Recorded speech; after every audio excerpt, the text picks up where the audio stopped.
Greetings. My name is Beth Lander, and I am the librarian at the College of Physicians of Philadelphia. I am here today with Dr. Jeffrey Womack, and it is my distinct pleasure and honor to introduce to you his brand new book, Radiation Evangelists: Technology, Therapy, and Uncertainty at the Turn of the Century. It is a wonderful read. It is terrifying. There are so many parallels in this book with what is happening in the world today, which we'll talk about. So welcome, Jeff. Thank you for being with me. Thank you. Jeff's book looks at the 30 years following Wilhelm Conrad Röntgen's 1895 discovery of X-rays. And Jeff examines what therapists and physicians thought about radiation, its risks, and the therapeutic process. And it's that therapeutic process that I'd like to start with today, Jeff, if you don't mind. And forgive the constant throat clearing, it is allergy season. I'd like you first to comment on the speed with which X-rays began to be used therapeutically. You had the discovery of X-rays in 1895, and I think within a matter of months, people were using them in a form of therapeutic treatment. So I'd like you to talk about any other instances in the history of medicine where something was adapted so quickly as a therapeutic measure. Sure. I mean, we're living through one right now, right? With the adoption of these antimalarial meds for possible use in COVID-19 patients, and that is only the latest. I mean, another very recent one that I would point to was the attempt by a Chinese researcher a couple of years ago to use CRISPR to alter some babies or some children in the womb. Could you define what CRISPR is for everyone? The gene editing technology, right? So CRISPR is what allows you to insert new or to change genetic material at the cellular level through the use of, I think it's a virus that they put in. It goes through and modifies DNA. And so this Chinese scientist tried to modify to embryos so that the children who would grow up would have a modified genetic code. And if I remember correctly, it was to make them resistant to HIV. There's a genetic modification that makes you resistant to HIV. But the CRISPR episode was a really good example. As I remember it, I think the guy's in jail now. He got in a lot of trouble. There's a lot of bioethical problems with this. But it was not clear that the genetic modification fully worked. I want to say that the children produced were actually chimeras, which is to say they had different cells with different DNA makeup. So essentially like the treatment didn't fully take, right? And it's not clear also what the ramifications of that might be long-term for the health.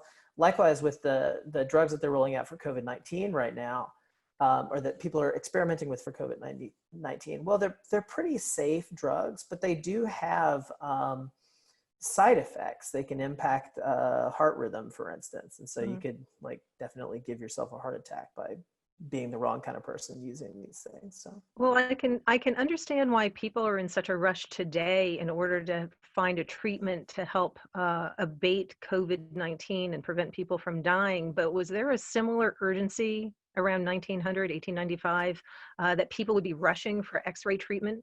Well, sure. To me, it doesn't seem like there would have been anything that pressing. If you're dying of breast cancer, it feels very pressing, right? I mean, like that's those two initial patients who came in, the ones that I talk about in the book, the woman had terminal breast cancer, and she was in the final phases. That was Rose. I'm going to interrupt and ask you who the doctor was or therapist was who was. Emil Grube. This was a guy named Emil Grube, and he's actually ends up being pretty famous. There's still a repository of his materials in, I want to say, Chicago, and I think there's an award given in his name, maybe. He is, and when he starts doing therapy, he's in this kind of interesting space, which is he's actually a medical student, but he is also a lecturer at the medical college in chemistry, so he's kind of like changing careers, and he has access to the materials. You know, you could put together an X-ray emitter, like essentially if you were a tinkerer, you could put together in your basement. You know, if you look at the picture kind of over my shoulder, you'll see one of those X-ray emitters, and you can see it just looks like a light bulb, right? And so you needed somebody who could blow glass, but otherwise it's not a technically difficult process.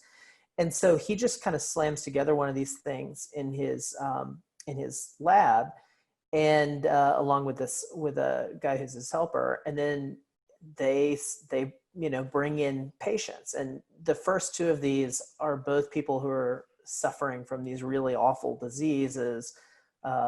Rosalie has cancer and is in the final phases of it. She's very, very sick.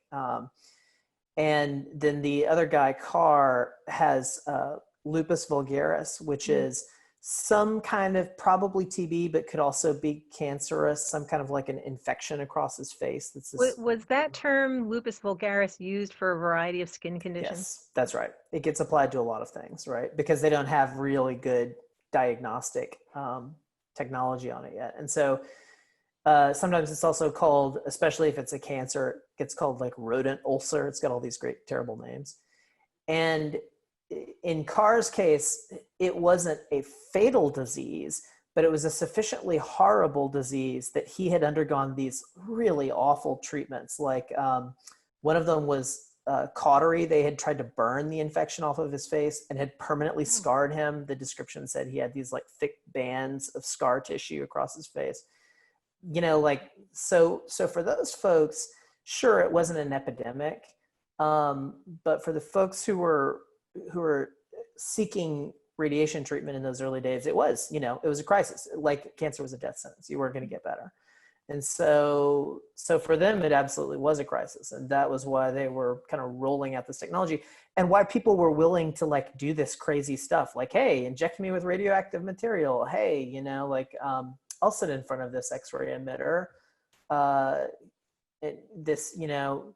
People wanted to live, and they were willing to accept a lot of risk to do that. Well, talk for a moment about the amount of time that people were exposed to X-ray emitters then.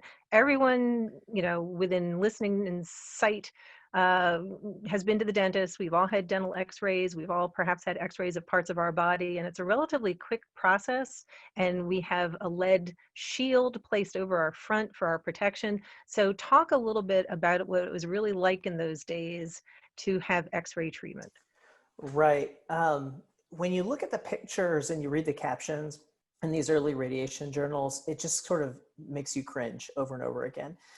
Because the process of taking X-ray photographs in the early days, you're talking about like 3, 5, 10, 15-minute exposures. So just sitting in front of an X-ray emitter for 15 minutes, right?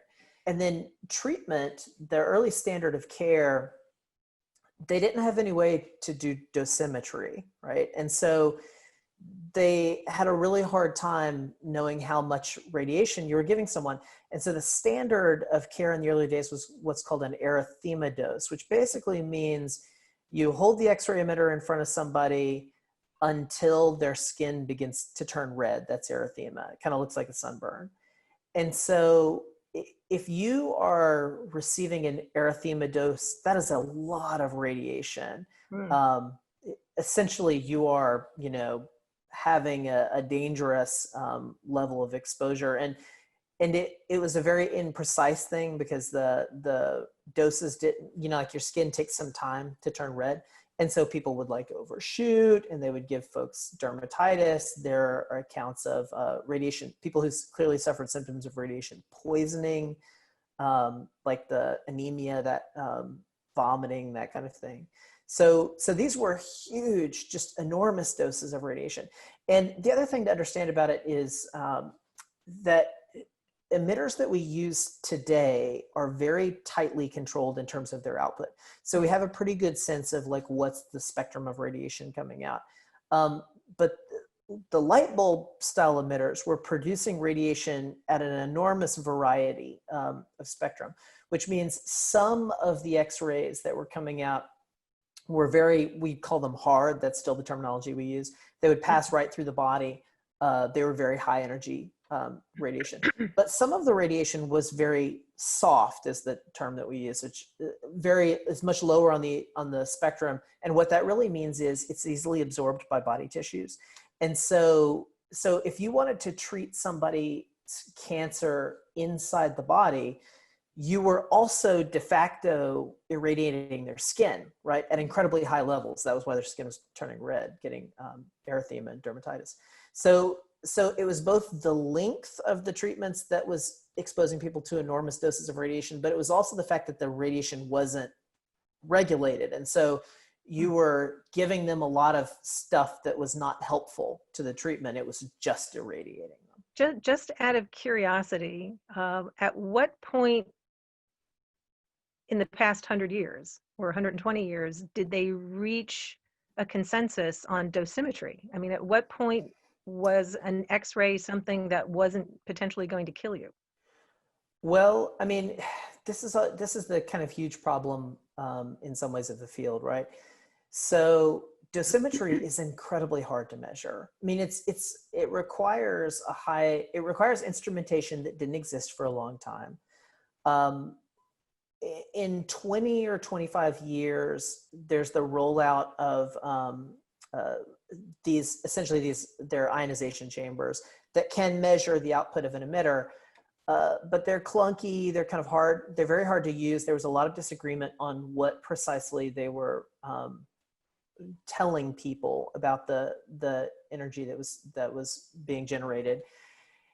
And then understanding the long-term, like once you know dosimetry, even if you have a sense of dosimetry, you still have to have a sense of what is radiation doing to people. And that is actually an incredibly hard question to answer, right?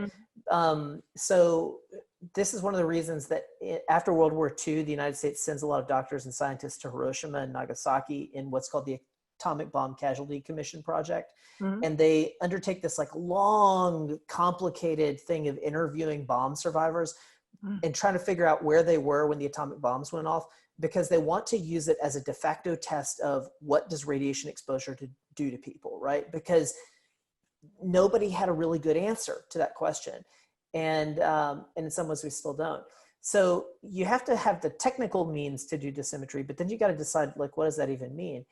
And one of the things that we kind of figure out real quickly is today what experts would say is that you should have the lowest achievable dose of radiation. Any amount of ionizing radiation can harm you in various ways, and especially can cause cancer in the long term. But of course, if you're treating a disease, if you're treating cancer, right, then there's this really hard question, which is like, well, so how do you do the sliding scale? How do you decide what level of risk in the long term is acceptable for what level of exposure in the near term, right? So if you're dying, then you probably are willing to accept a much greater risk of long-term harm, or, like you'd rather live now and maybe die of some other cancer later. So I get the sense that there is still uncertainty even today with the advances that have been made in radiation treatment, particularly for cancer, that there's still some uncertainty as to whether or not the dose is correct, or if the dose is too much for other parts of the body not impacted by cancer. Sure. I think it would be more fair to say people have a pretty good sense today of what the risks are, like if you're getting cancer treatment. But what your doctor cannot do, and nobody will ever be able to do, is to tell you, well, if you get X-ray therapy today, what are the long-term, what's going to happen in the long term? And that is not answerable because it's an odds question, right? Like every dose of radiation you receive, there's some percentage chance that there's a mutation in one of your cells that's a cancer-causing mutation, and you can't eliminate that risk, right? And so, X-rays are a complicated treatment, like a lot of treatments, in that they have downside risks, but the downside risks are like sort of hard to measure. And even if you can measure them, like what do odds mean? What does a 1 in 1,000 or a 1 in 100 chance, what does that even mean, right? For me personally. And so I think that it's not so much that we have a pretty good sense of what the risks are now, but there's a spread between being able to communicate the risks and that doesn't make the decisions any easier in some ways, right? It's the same thing as like with COVID-19. Do you go out and get groceries? What are your risks of getting sick if you do that? Well, if you're a young person, chances are that you're not going to get a terrible case. But on the other hand, some percentage of young people do die of this disease. And so, it's like you can hear all these numbers, but then what does that mean for decision making? It's really hard. Mm. And it was very hard back then. Yeah, no, especially back then. I'd like to shift a little bit and talk about the image behind you. Now, you said that the image behind you held in the hand of, I believe, an angel. Yep. Is an angel. X-ray emitter, but it's shown almost as though it's the sun, giving something healthy and golden and wonderful and warm and refreshing. Talk a little bit about how metaphors were used intentionally to convince people not only of the medical use of radiation, but also the non-medical uses of radiation.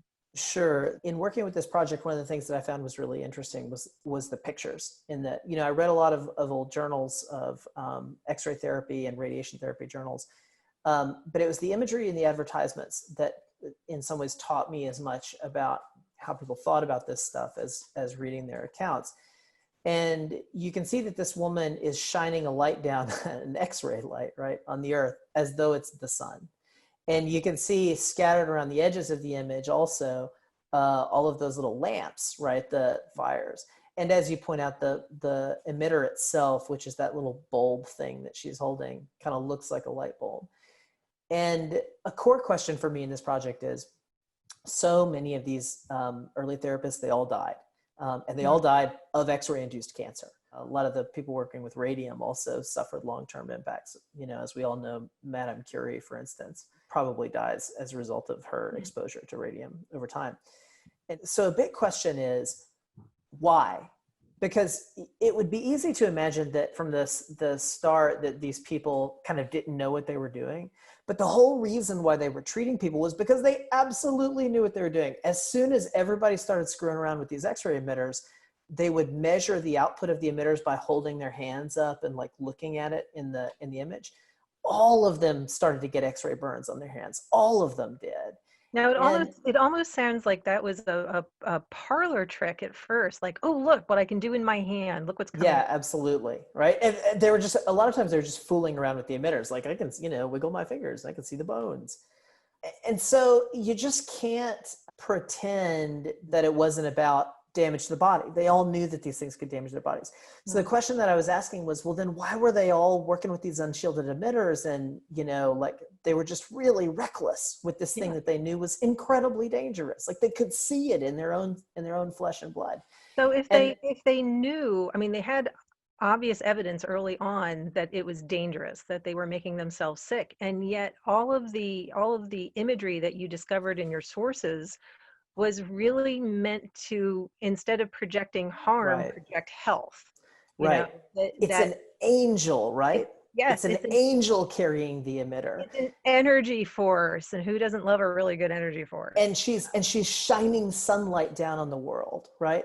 And we all know that the sun is like the life-giving force of the world, right? In fact, I found for a while there was a really robust debate where some guys proposed, for reasons that we can't get into, that the sun might be a ball of radium. It might actually, that maybe where its light and heat came from was radioactive decay. So in this world where radiation is sunlight, it just gets really, really hard to tell yourself and to believe that, oh yeah, this stuff is incredibly dangerous. Even though there's like a disconnect between what you know and what you believe about radiation. And I think that this portrayal of radiation as light gets to that. And, the other really obvious example of this is Radithor.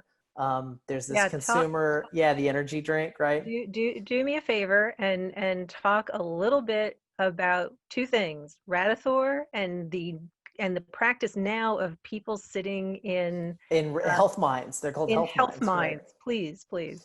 So Radithor was one of many energy drinks that claimed to have radioactivity. And I talk about another version of this in the book, which is you could go to the doctor's office and they had these coolers with radioactive cores. And so you could drink this water containing radon gas. So it actually had a little bit of radium in it. And if you drank it, like you were definitely drinking radium. Radium is chemically similar to calcium, and so it would definitely go into your bones. That's where the body would store it. And what's crazy about that whole story is Radithor becomes popular after the Radium Girls incident. And that's the one where the women who were using radioactive paint to paint glow-in-the-dark watch dials, and they all get cancer. And they all die, of this horrible disfiguring cancer. And it had been huge national news, the Radium Girls story. Like it was splashed across the front pages because, it was kind of a story well suited to the news and got a lot of readers. And so all these people who had heard of the Radium Girls were then going out and drinking Radithor, the cocktail laced with radium, right? And you just kind of like hit yourself and you want to say what are you thinking? But the answer was all of Radithor's advertising and marketing materials kind of advertise it as like, it's liquid energy. It's like the sun inside your body. And, another thing that should be said about this is precisely the time when the sun has been proven to be like good for people's health. Like this is like Florence Nightingale saying hospitals need more windows, but also phototherapy. If you think about like today, what we do for babies with jaundice, the value of phototherapy and its antibacterial qualities have been recently proven. And like a guy won a Nobel Prize for it. So why then, with everything that we know, are people sitting in what are called health mines? So, this idea that you could pull energy into your body and that it would make you better is just an incredibly powerful idea, right? And so it really hasn't gone away. People today you can go to abandoned coal mines. They're often called health mines, and you can go, radon gas collects down in the shafts, and you can like sit down there and breathe it. And when you come out, if you blow in a tube, you'll set off a Geiger counter.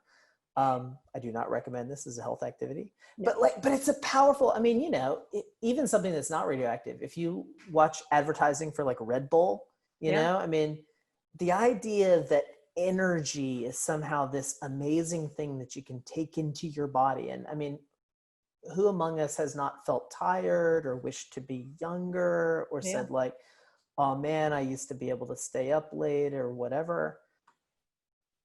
And then the notion that you could somehow bring energy into your body is a very powerful notion. And it overrides the knowledge that, well, yes, you definitely can bring in your energy into your body, and it will definitely kill you if it is the wrong kind of energy. So you mentioned how the imagery that you found in a lot of the sources really motivated your exploration of this topic. And as a librarian, when I interview book authors, I love to ask questions regarding the sources that you used and what you did find and what you didn't find. So one thing that I'd like to ask you is that the material culture of this period of time in the form of the machinery and the X-ray emitters is so critical. And when historians do research, particularly the folks who come to the Historical Medical Library, their research is mostly text-based.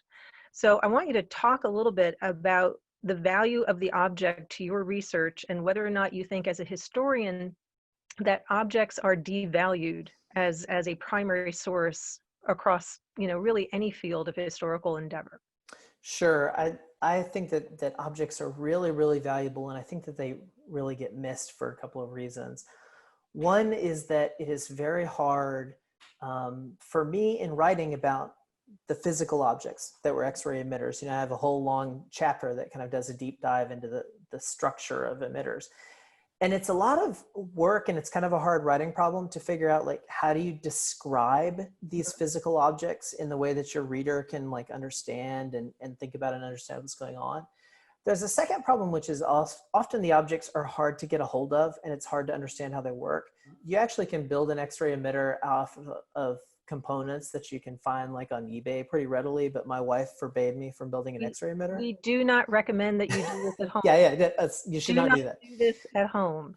So I was forbade from building my own X-ray emitter in the basement, and there are actually relatively few of them in collections because they were made of glass and they get broken and used up over the years. There's one on the shelves in the library stacks. I pass it every day.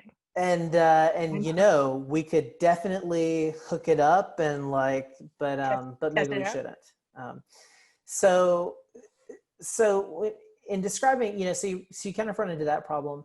And then a third problem is kind of figuring out how did people interact with and understand these objects, right?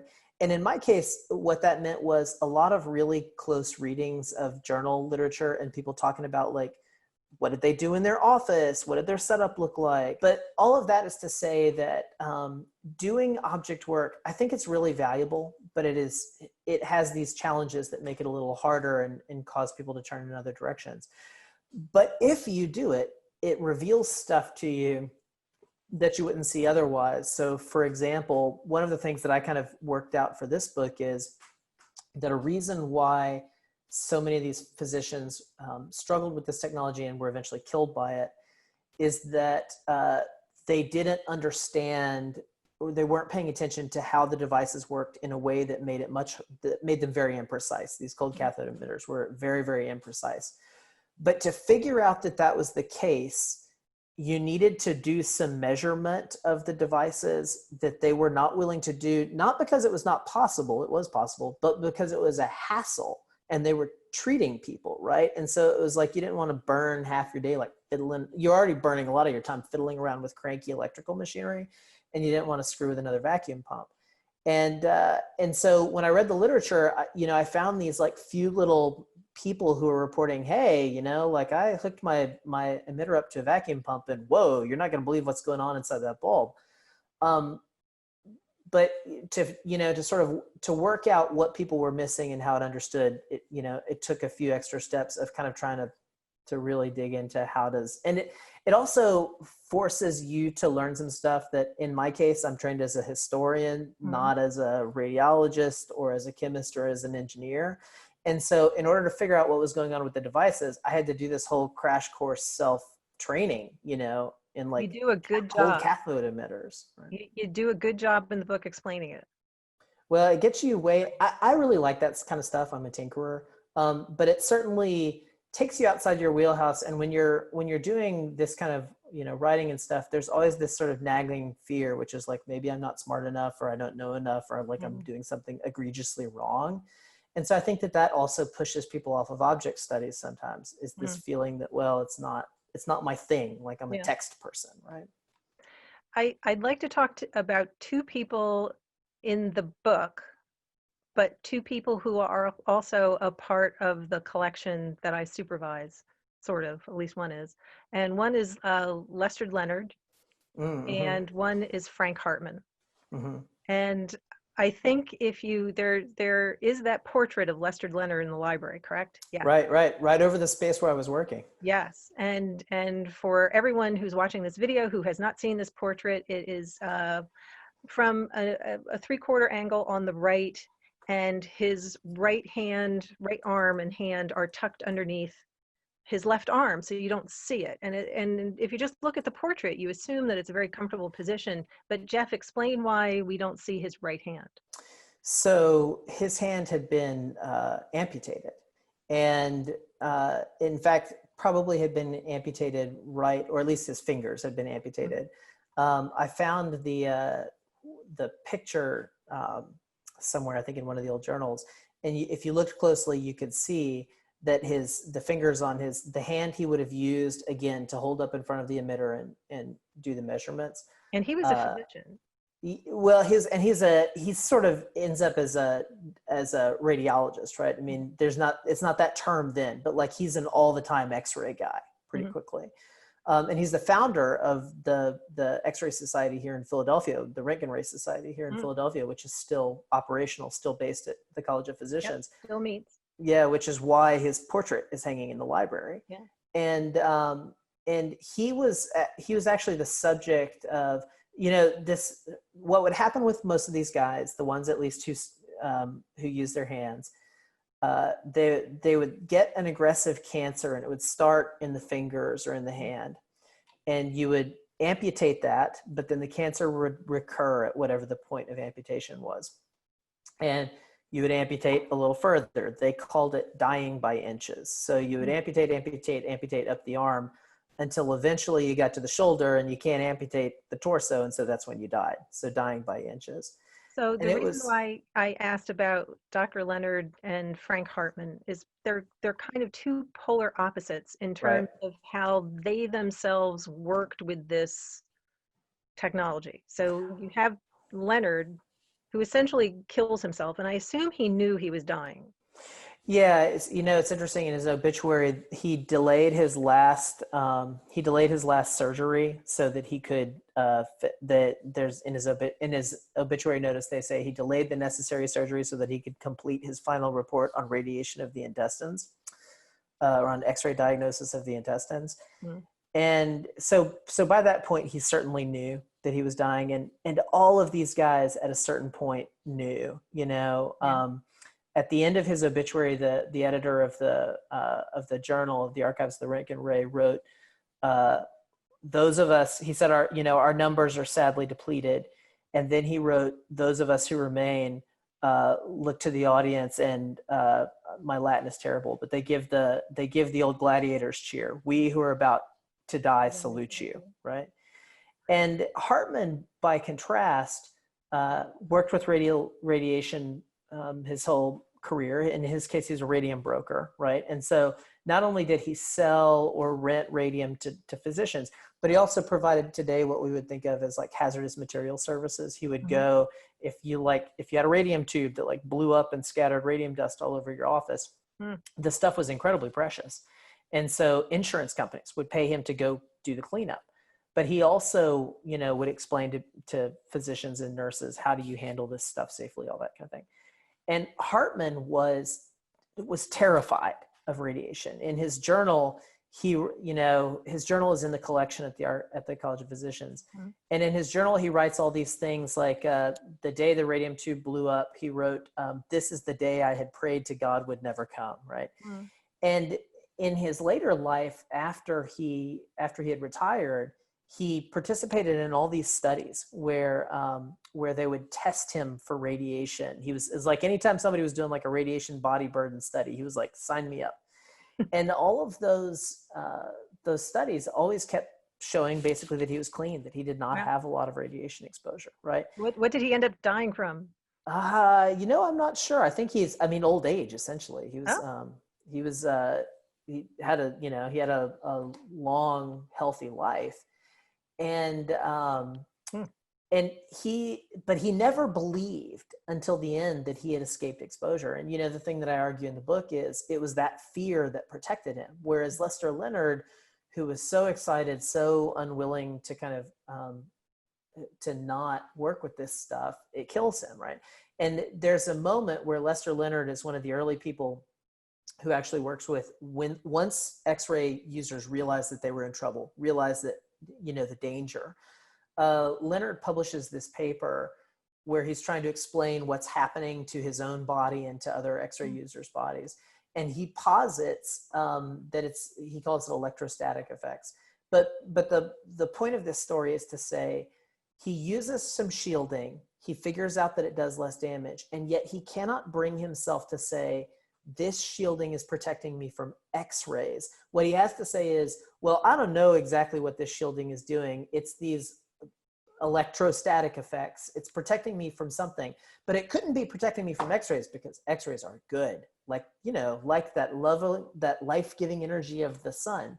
And it's just so clear, it's like this guy who's explaining away his own experimental results. Yeah.